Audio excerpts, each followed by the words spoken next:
Makinig po kayo. Nananguli. Masaya yan. Sige natin.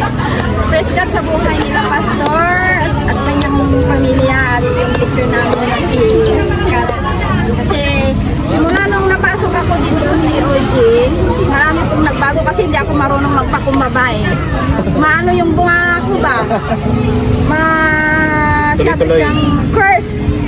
Kung may kagalit ako, yung kina-curse ko siya at yung curse ko na yun, Mahirap pa palang tao. nagkakapupo. Kaya thank you sa Lord kasi Pwede ba yung curse na bigyan mo siya ng maraming pera, yung first blessing?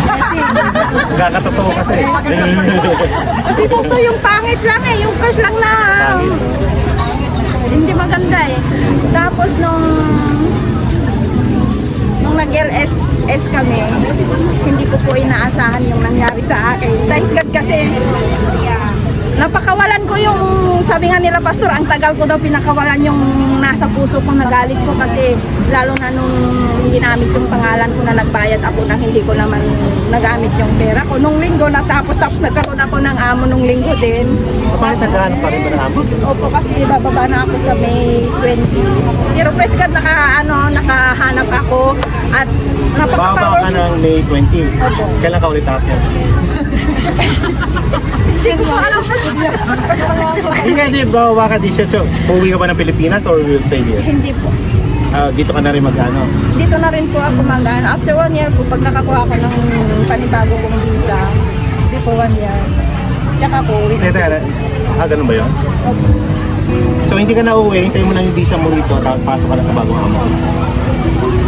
Saan ka ngayon? Tayo ko so dati kong amo, tinanong nila ako. Yung diyanan ng hipag ng amo ko ang kumuha sa akin.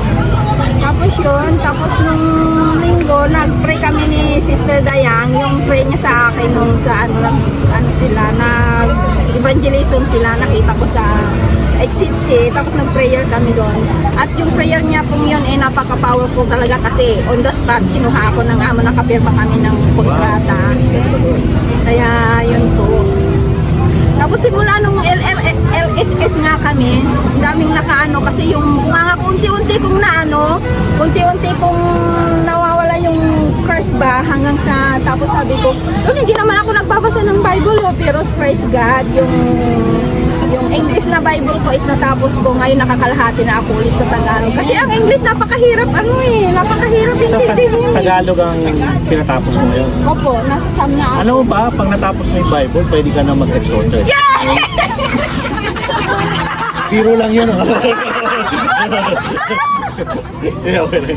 Hindi, isa sa requirement niya, pag ikaw yung magpapasok, kailangan na kompleto mo yung Bible. Yung nga press card kasi nasa Sam na ako sa Tagalog kasi doon kapag may hindi ako naintindihan doon sa English ko, matakbo ako doon sa Tagalog hanggang sa unti-unti kong naiintindihan na. Totoo pala yung magbasa ka ng Bible, nakakakuha ka ng talino doon.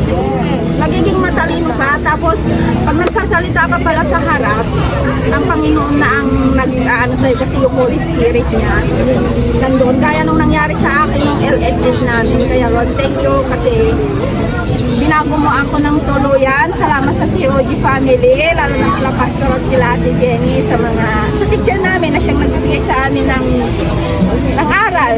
Kaya praise God, thank you!